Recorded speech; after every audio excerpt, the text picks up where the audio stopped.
Usually ना पूरे setup वेटअप के साथ मैं कोशिश करता हूँ कि मैं बॉक्स ऑफिस रिपोर्ट आपको बताऊं, लेकिन बॉक्स ऑफिस में कुछ खास हो ही नहीं रहा है। मतलब कोई भी, जैसे कहते हैं टेंट पोल तरीके की जो फिल्म होती है, जो शो स्टॉपर होती है, मतलब आइकॉनिक होती है, इवेंट मूवी होती है, बड़े सारे नाम होते हैं इन सबके, उस तरीके की मूवी कोई निकल के आ नहीं रही है। तो फटाफट से बता देता हूँ हुआ क्या है। पेदी के 2 हफ्ते पूरे हो चुके हैं और ये ऐसा बोल दिया गया है कि एपी तेलंगाना के अंदर ये सुपर डुपर हिट हो गई है। बट लोग भूल जाते हैं कि कुछ अच्छे पैसे कमाने का मतलब ये नहीं होता है कि वो प्रॉफिटेबल होगी है डिस्ट्रीब्यूटर के लिए भी, ठीक है। तो इसका जो आंसर है मैं आपको कल दूंगा। पेदी का हम करेंगे सीधा सीधा बिजनेस एनालिसिस, ठीक है। बाकी मूवीज का मैंने इसलिए भी नहीं किया क्योंकि इतने छोटे छोटे पैसे के उन्होंने कमाए हैं ना कि आपको पता ही है कि फ्लॉप है, तो क्या ही बिजनेस एनालिसिस करें उसका। पेदी का जरूर करेंगे। और कल इसने किए थे 4 करोड़ रुपए, जिससे 220 करोड़ पे पहुंच गई थी। आज ये लगभग लगभग कितना करेगी, मुश्किल 224 पे पहुंच गई थी, अब ये मुश्किल से करेगी 3 करोड़ रुपए, तो 227 पहुंच गई है। मेकर्स के हिसाब से 400 करोड़ क्रॉस कर चुकी है। अगर हम उसके हिसाब से देखें, ट्रेड के हिसाब से, तो ये 320 पे पहुंची है। तो 80 करोड़ रुपए का अच्छा खासा सा फर्क है। तो अब वो कैसे हो रहा है, क्यों हो रहा है, वो भगवान जाने, ठीक है। है जवानी तो इश्क होना है, उसका डे 13 है। कल इसने 2 करोड़ के आसपास का बिजनेस किया था, जिससे ये 56.5 पे पहुंची थी। आज ये लगभग लगभग 1 करोड़ के आसपास का ही बिजनेस करेगी, तो 57.5 करोड़ इसका हो जाता है।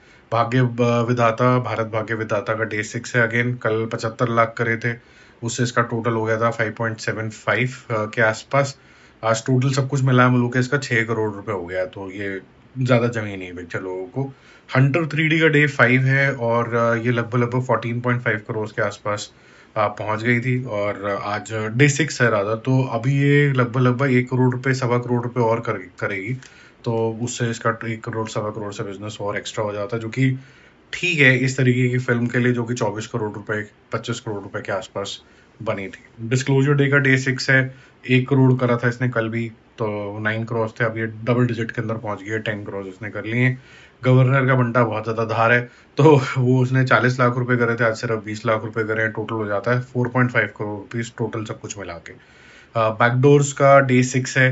कल 50 लाख रुपए करे थे, तो 6 करोड़ के आसपास था। अब 6.25 के आसपास है, ज्यादा नहीं है। मैं वापस आऊंगा जिसका मुझे थोड़ा सा लगा कि ठीक नहीं है, और इसको हाई हाई करने वाले लोग भी बहुत सारे आ गए। एक्चुअली वो हर पिक्चर में हिंदू मुसलमान ढूंढना शुरू कर देते हैं। उनका लेंस जो है वही खराब है, तो उसका कुछ नहीं कर सकते। ये फिल्म बहुत बेहतरीन बनी है, बहुत अच्छी बनी है। डे 6 है और लगभग लगभग ये 1 करोड़ का बिजनेस करेगी। कल 2 करोड़ टच कर लिया था क्योंकि ट्यूसडे वाला दिन था, तो हो गया था 8.5 करोड़ रुपीज। तो आज 1 करके 9.5 करोड़ है। तो अमंगस्ट ऑल द मूवीज ये एक ऐसी मूवी थी जो जेन्युइनली कंटेंट ड्रिवन थी, लेकिन ये नहीं चल पाई, ठीक है। बाकी जैसी पब्लिक चाहे वही होता है, लेकिन पब्लिक को ऐसा लगता है कि उसको सब कुछ पता है। जैसा माहौल होता है उसके हिसाब से पब्लिक जो होती है वो बिहेव करती है, ठीक है। बाकी जल्दी मिलते हैं रिव्यूज और अपडेट्स के साथ। Stay connected, bye bye.